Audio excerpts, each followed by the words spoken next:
All right, we are back here. Stranger Things Volume 2 coverage, recording on 4th of July here as the fireworks are going off in the background here. Welcome back to the Just and Suffering podcast. Mike Phillips here with our pop culture correspondent. Sam Derosa is here. Sam, how are you? I am doing great. That was like the world's best timing for those fireworks. It was incredible time. Can you hear mine? I can hear yours too.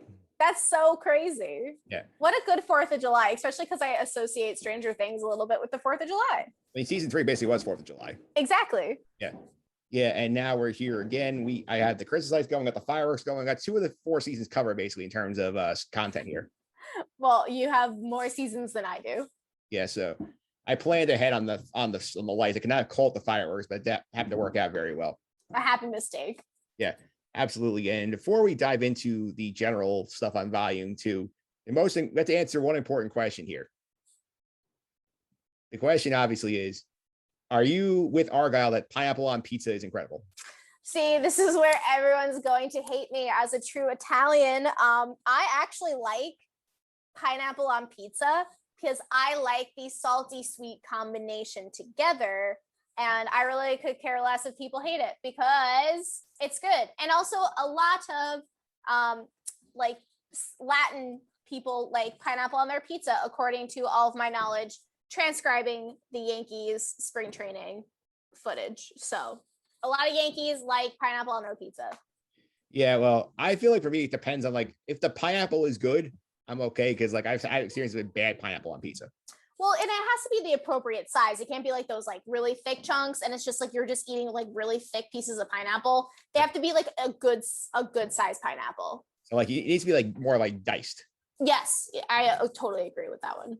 Yeah, totally fine with that. And obviously we are recording right now. I'm going to give us a little bit of spoiler free talk. We're getting to the actual spoilers of the last 2 episodes here. So give me your general thoughts on these last 2 episodes, about 4 hours of the Stranger Things we got on Friday. It was a lot. And I know that's what I told you when you were watching it.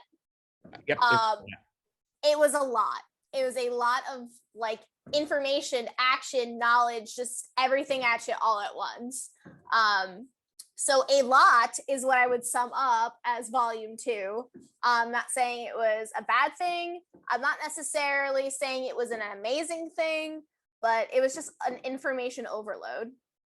Yeah, I feel like episode 8 really was like the setup, and like episode 9, I feel like was just like there was a lot there. There was some stuff I feel like you could trim down a bit, and then like I feel like there were things you didn't necessarily. I was kind of like, okay, this is maybe where like I stop and like go get a drink or something like that and pause it. But like I feel like with this one, especially part 9, talk about the length of this one, it was 2 hours 22 minutes on Netflix. I feel like what I did is I basically ended up watching like an hour 15. It took 20 minutes to go like take a break, then came back and watched the last hour of change. Yeah, especially because I'm like, okay, like what's gonna happen?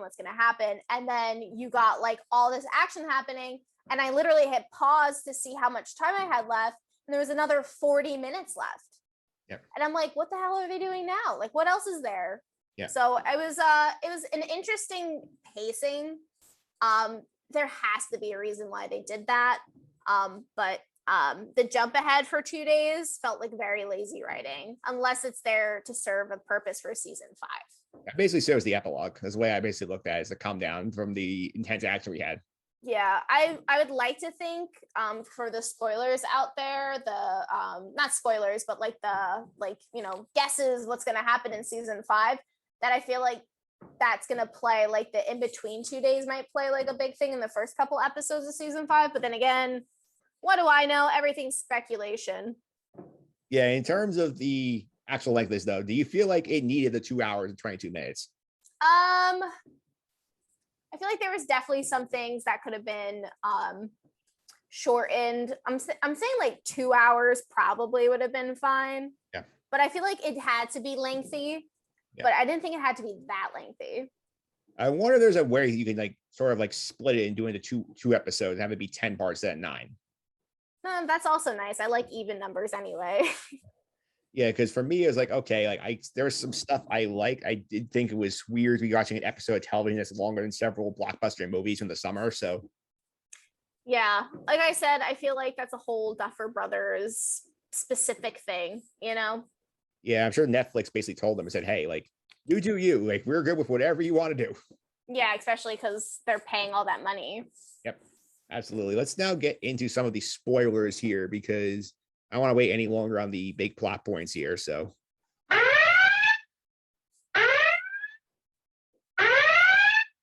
right, you've been warned. If you did not finish volume 2 of Stranger Things, and I'm assuming if you didn't finish volume 1 and then start watching, A, what the hell is wrong with you? And B, go stop and come back about 5 hours at not 13 hours. And if you watch the whole season, come back. You don't want to be spoiled, but they jammed a lot in here. Yes, they did. It was a lot of like, it's so much so where I went back and I had to like go, like I scrubbed through just to make sure I like saw everything and my brain retained it all. Yeah, absolutely. And let's start out here with the Dustin Plan, where we basically see the group come together and they sort of figure out that, oh, like they need to get like they figure out that Vecna needs to kill a 4th person to basically unlock the gap between the Upside Down and Hawkins. Mm-hmm. Max says, you know what, like I'll let him try and come for me. I'll stop playing the music. And Dustin comes this whole 3 scheme plan where basically Erica's the lookout, Lucas keeping an eye on Max. The rest of them go into the Upside Down where Dustin and Eddie distract the demo bats. And then they go, the Steve, Robin, Nancy trio goes to kill Vecna while he's basically at his mind palace. He's trying to kill Max. So in terms of the overall plan, what do you think of how this went? For a plan, I truly think it was a really well thought out plan. Like, and for the plot wise, I feel like it worked very well. And it gave like certain relationships that needed attention. So I liked how it was laid out from like more of like a storytelling perspective. Yeah, I mean, considering they don't have 11 in like with them at that point, I feel like it's probably the best they could come up with on short notice. Yeah, I mean, like, and then you have to remember that they don't even know where they are because they just keep calling and calling. The only reason we have like that connection is through 11 / being a viewer, but it's just like, it's crazy. Like they're just like surviving as their own group. It feels like they're completely separated at this point. Yeah, I mean, that's one of the big things from episode 8. The other one I think I was like is the big Will reveal at the painting where we basically, again, they don't outright confirm it because I don't think they seem to ever want to fully admit that Will is gay, but he basically like has this whole like incredible speech where like he's confessing his feelings to Mike without actually confessing his feelings directly, and he's basically using 11 as cover. And it was a great acting by Noah Schnapp, and I felt bad for him because Mike is just in his own little world where he's not even reacting to the fact that like Will's like having this big emotional moment in front of him. Freaking Mike, man. But literally that was such a great scene. And that like painting was like, it was just so adorable. Like he's giving his heart and like, bearing like his feelings, he's disguising it. But somebody online was saying that like, this is the height of like the AIDS epidemic. Yeah. So it's just like that we might not ever get him to like come out just because it's kind of like, a bad thing at this like time period. And it's like the Midwest. But like, again, another thing, like another annoying character with that in that scene was Jonathan. I feel like Jonathan at least is like aware of what was going on. He does try to make up to him a bit later when he's like tells him when they're in the pizza shop saying, hey, like I'm here for you if you need anything. Yes. I just feel like he's just like that character has just like taken a slope downhill. Yeah.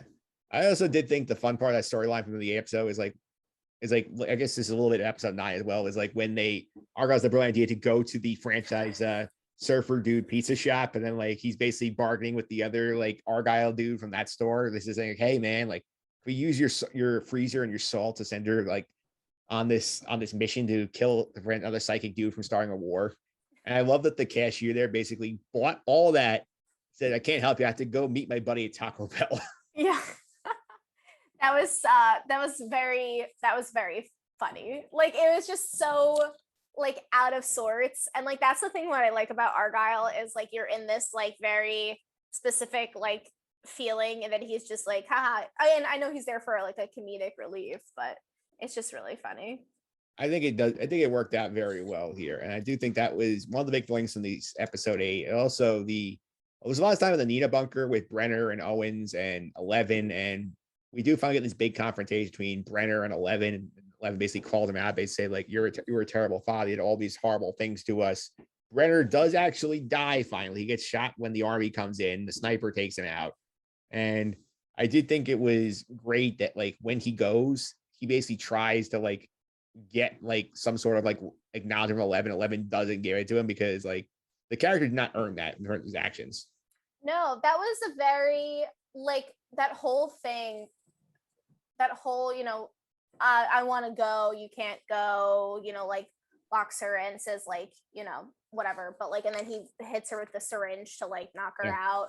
It's just like, it's just so frustrating that he's such a like, you think he's like making some strides and then you just realize that it's just power move. He's just like a very like selfish man.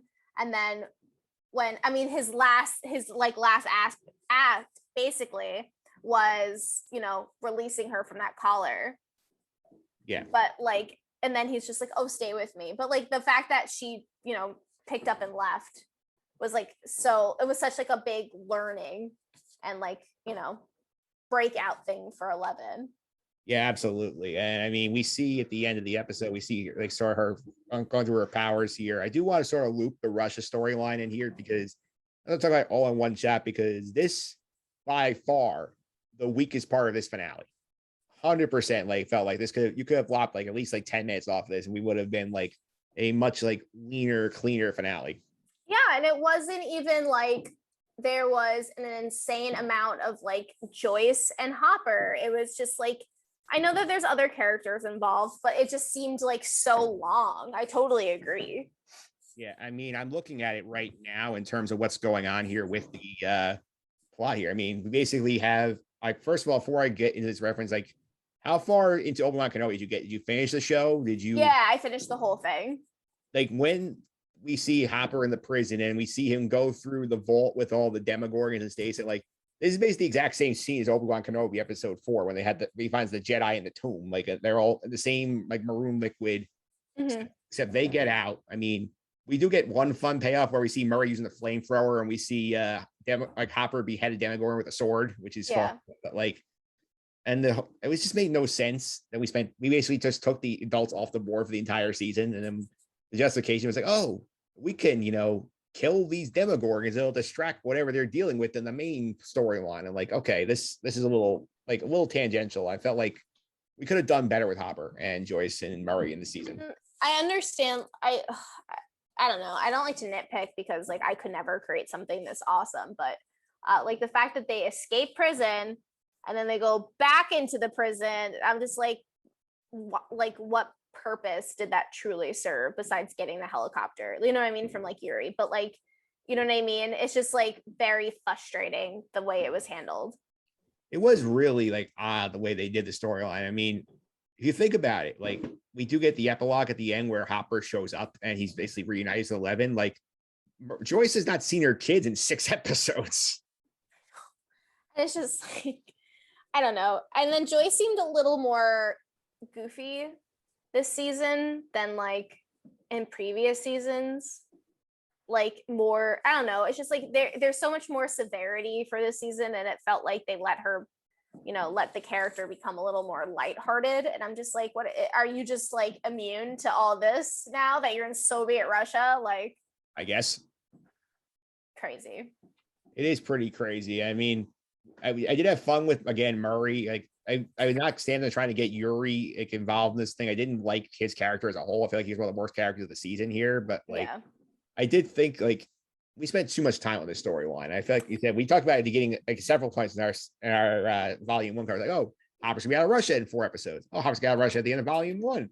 It's still like about 20 minutes left in volume 2 for Hopper to leave Russia. He's still in freaking Russia. And Stanley, I feel like there's a chance we go back to Russia next season. Oh my God, if they're in Russia again, I'm gonna be so annoyed. It has to be all in freaking Hawkins. It has to be. If they're not all together this entire season, I'm gonna be so mad. Yeah, that was one thing I felt like the whole season. I think there's like it does hurt to see the bits that like yes, we have a big cast, but like we said, Mike and Will like away from the rest of the friend group the entire season.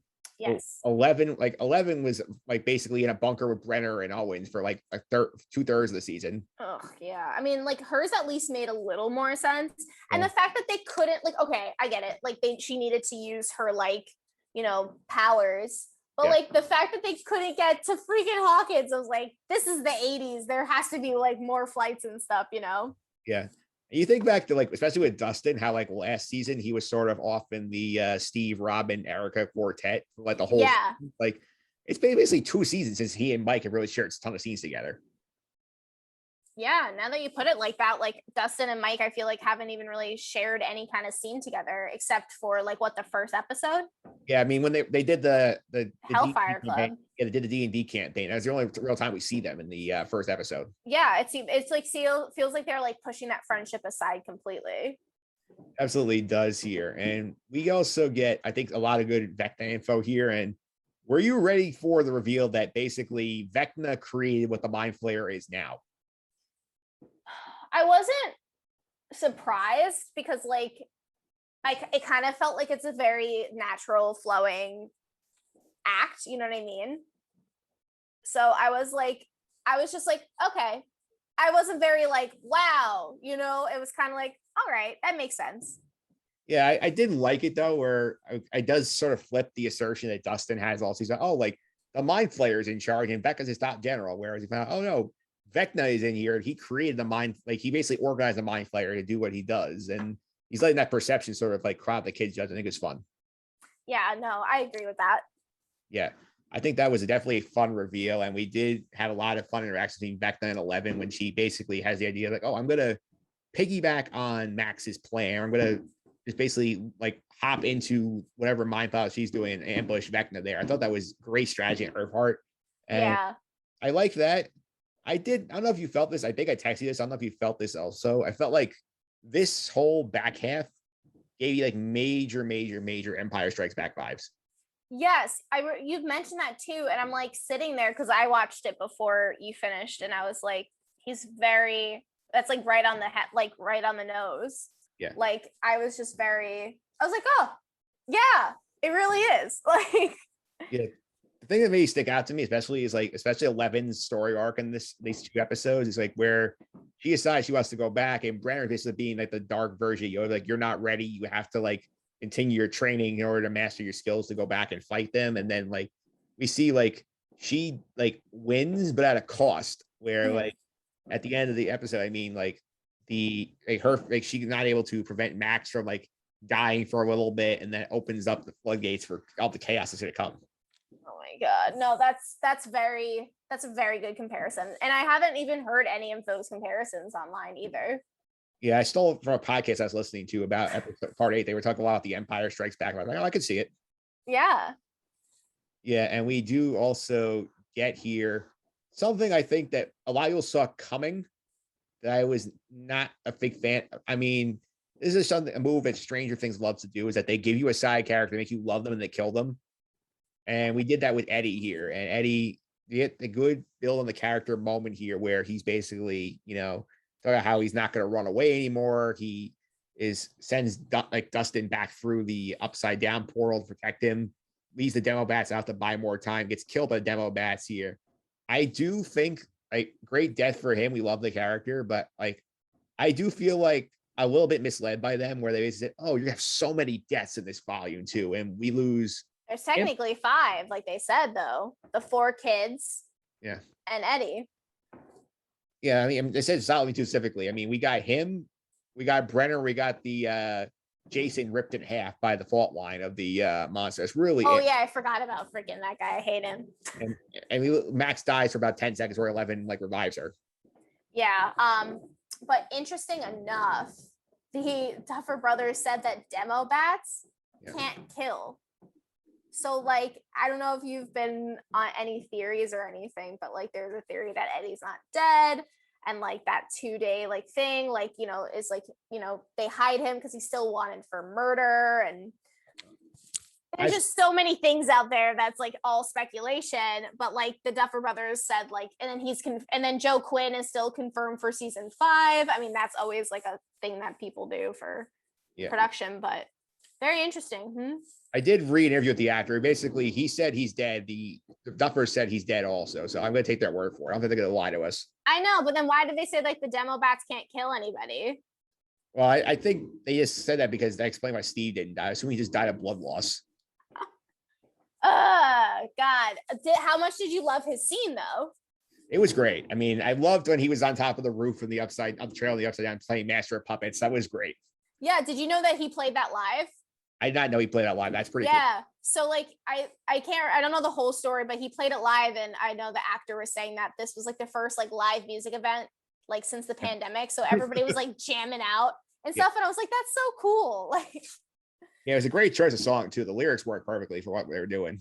Yeah. And it's so funny. There's so much speculation on what the song was going to be. And I don't think anybody really got it, or I haven't seen anybody get Master Puppets. Yeah, nobody would have gotten that here. And then we also get here that we see that 11's losing 1 point. We see Max as he floor. We start seeing her limbs snap on the screen. And then 11 saves her temporarily. And then like she dies for 10 seconds.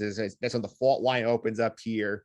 11 does resurrect her basically, but we end the season with her in a coma, and we don't know when she's gonna wake up from it. This is again sort of like you can sort of view her as our Han Solo of the Empire Strikes Back comparison, where like she's basically frozen in carbonite in her mind, and 11 can't find her. Like, what do you think about that choice to not go through with actually killing her? Well, I'm happy because I really like Max as a character. She's been one of like my top characters from the season and the series. That scene with Lucas like holding her when he improvised a few lines, like I don't know if you've gotten into that part of like looking up whatever, but that was like so rough to watch. And I was like, no, they're losing. Like I was so mad. I mean, like, because they did say there was going to be a bunch of deaths, like whatever. So I was like kind of like making my peace with Max dying like in the moment with her arms breaking. But I thought it was insane. Like those last couple scenes with Max, and they're saying like, you know, like come find me, you know, like everything with like, you know, with, I keep calling him Pennywise because I feel like there's a lot of like similarities between this like last couple episodes of Stranger Things and it. I don't know if you get that vibe as well. A little bit. But I'm also sorry to digress. I feel like, you know, The Breakfast Club. Are you a big Breakfast Club fan? Yeah. Do you feel like there are like those actors like spread out in between, like in this season? Because we had like the Ali Sheedy character and Susie's sister, and Robin's love interest looks just like Molly Ringwald. Yeah. So I have to go back and watch to find everybody else. Yeah, that's pretty crazy. You think about that.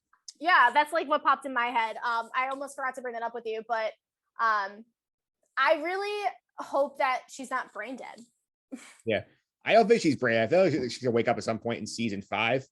And so the thing I'm thinking about with this situation here, I think with the Max thing, is like, again, so it goes back to like how they tease with Steve. They tease the Max. I agree with you. The Max is probably one of the best characters of the season. The incredible acting out of Sadie Sink in this show.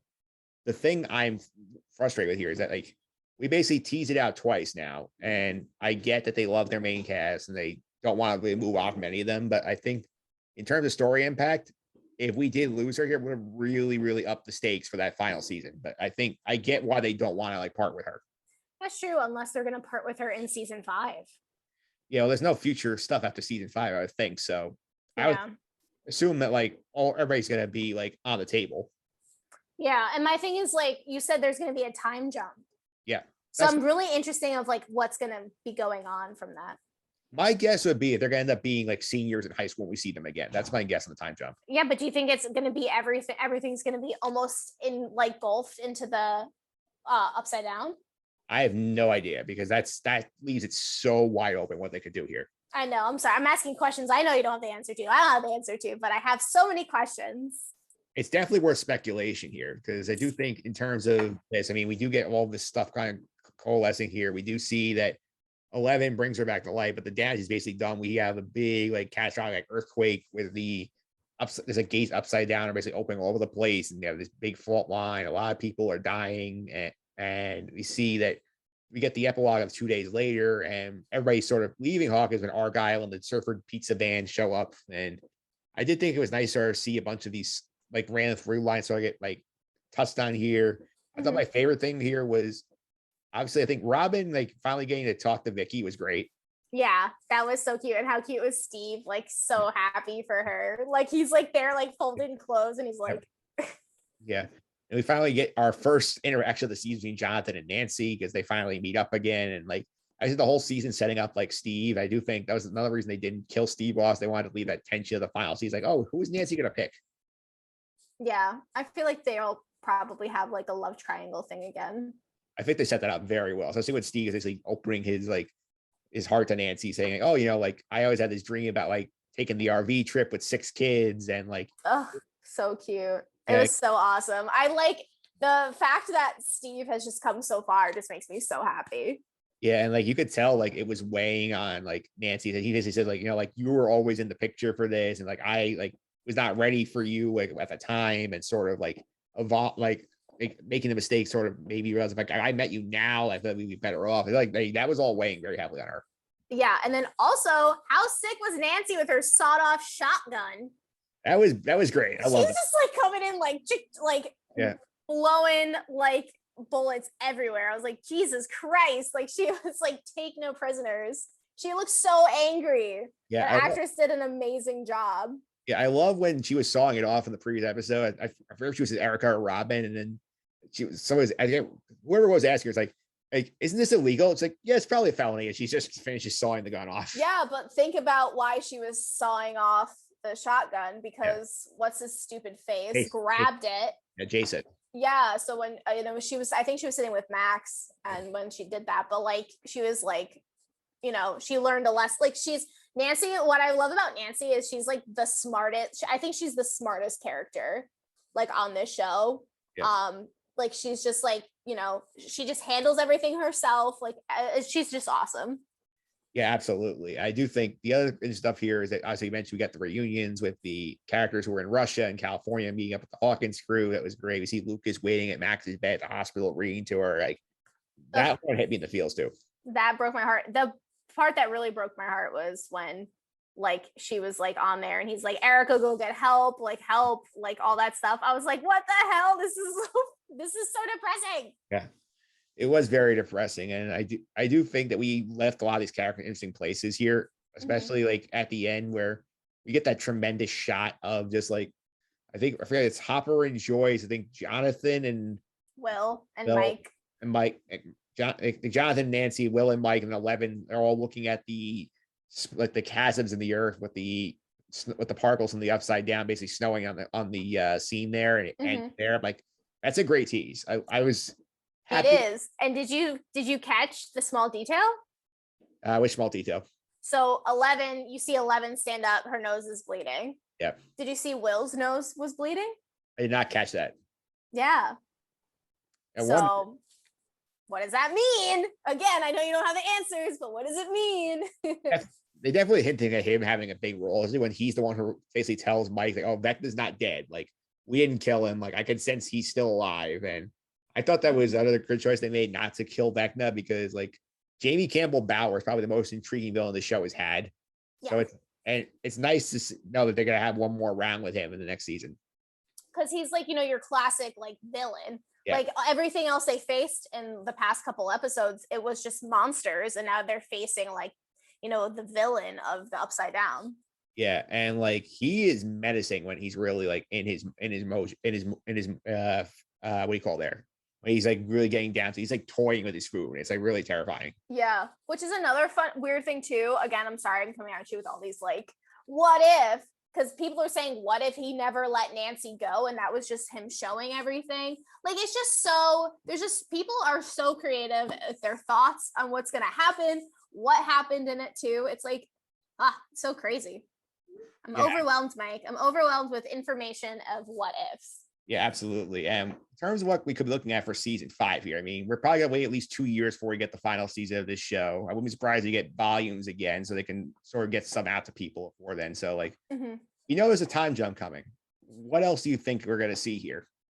I'm hoping that we're gonna see, like, I just want them all together. I know it's gonna be a time jump, and I have a feeling that they'll be away at college, or if things are that bad, like nobody goes to college, like I feel like that might be the thing where everybody's stuck in Hawkins. Yeah.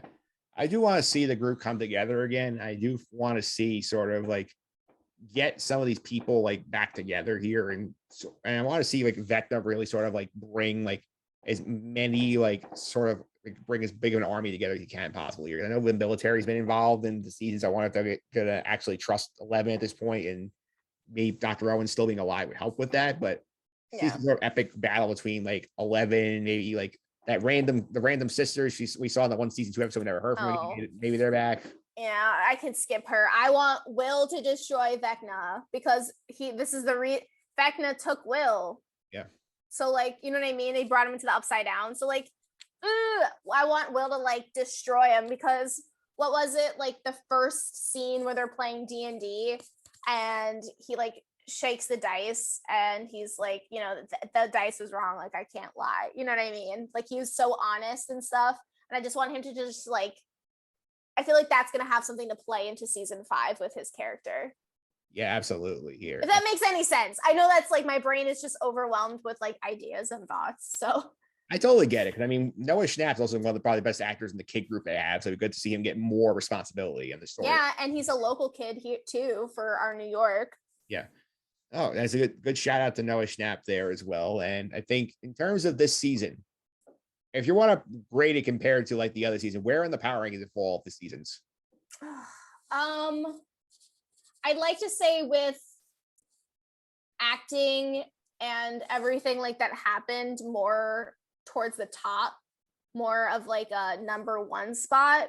It's hard to beat that first season for me. But also like but then in the same aspect, it's not gonna be my number 1 because I wasn't like too happy of like they totally Game of Thrones it. They kind of got sloppy at the end. I know that's not what they were going for, but like I didn't like that weird 2-day jump, like whatever. So like it's high up, but I don't know if it reaches my number 1 season. Yeah, I think for me it's number 2. I think season 1 is still the top. I put it above 3. I think it's closer than I thought it was going to be because I think the Russia storyline does bring it down a little bit for me, but the rest of it, the way they structure everything works great. Yeah, like I said, the acting, the best all of these actors have ever done, ever. They're awesome and amazing and talented. Yeah, absolutely. I'm excited to see what happens here going forward, but we are talking some streaming here. What else have you been keeping up with of late? I have been watching The Umbrella Academy. I just finished it yesterday, the new season, and it was a very interesting season. Yeah, I just finished it as well. I finished it yesterday. I think the day before that too. So I did think there were wasted opportunities there. I didn't like what they did with Allison's character in the season. She really just like went completely like villain for no reason. Yeah, I mean, it did tie around like the last episode, but like I understand that they're books and I'm sure that there's like reasons for it, but I was like, what the heck? Like he's an, spoiler here, but like he's like an alien. Yeah. I was like, what? I mean, what I mean? I was just like, they vaguely hit that season 2. They watched season 2 like right before 3, and they show an episode where he's an alien in 2. But the thing that bothered me was like we have all these sparrows who are very interesting characters for the most part. They basically all get killed off except for 2 of them by like the 6th episode. Yeah, no, and I guess I'm like they're just there to bring the whole gang back together. But I was just like these poor characters and actors that I learned to love, except for the square, whoever the square was, Christopher. Yeah, I want them to explain that to me. Like why is one of them a cube? I watch him not be dead and watch him be like a main character in their next season. I'm gonna go get the graphic novels now so I can like figure this out for myself. Well, I think I read online that like this storyline has not been released yet, but like apparently I think Gerard Way consulted with the showrunners and told them like the nuts and bolts they can make their own storyline out of it. Wow. Yeah. He's busy doing the My Chemical Romance. Yeah. I think it's supposed to come out later this year, the actual like Sparrow's graphic novel, but like I think like they said it like they basically combined this with like the third graphic novel, the Oblivion one. They combined those 2 for this season. Interesting. It wasn't bad. Like I said, 4 and 5, Klaus and what's his face. Just 5. I was gonna say just 5. Really held the season together. Yeah. What's his face? Number 1. Luther was so weird. Yeah. Like, did they just? I know he's always not been like super bright, but like I felt like he was extra dumb this season. Oh yeah. But I like that they don't have any of the powers. I thought that was kind of cool. It's a fun twist to end the season here. Anything else you're keeping up with besides Umbrella Academy? No, I am afraid to try Westworld. I've watched one of the 2 episodes. Like it was a fun like reset what they did for season 4. That's okay. As of right now. All right, because that season 3 was so bad, and I know we talked about it. Yes, we did. But it was so bad, and the only reason I might watch is because of Maeve. But other than that, I might give it a couple more weeks before I dive in. Yeah, I haven't watched this week's yet. I enjoyed the premiere. I would think that was fun, and I started Only Murders in the Building again. Season 2 just started. I haven't started it yet. How is it? It's fun. Amy Schumer is a big guest character in the season. I'm not the biggest Amy Schumer fan, but I'll put that aside and watch the new season. Yeah, and they started out. They've given each of the three main characters here some interesting storylines. I'm excited to see what they do with them. Oh yeah, I'm just I just think this show is awesome. I feel like the turnaround time was so fast. Yeah, they did that pretty quick. Yeah, interesting. Yeah, I'm just curious like how long they keep the premise going, because if someone's getting murdered in that building every season, I feel like you have an issue. Yeah. There's gonna be nobody left in the building. Maybe that's the thing. Yeah. Maybe they have to move to a new building. Somebody gets murdered there. Yeah, that'd be an interesting concept. Absolutely. Well, Sam, thanks for all the time. Really appreciate it. Before I let you go, be on social media, some of the stuff you're up to. You can follow me. Just Google my name, Sam Derosa. I'll pop up. But you can follow me at Salmon Sports on TikTok and SDROS6 or on Twitter. Absolutely, Sam. Thanks for all the time. Really appreciate it. Thanks for having me.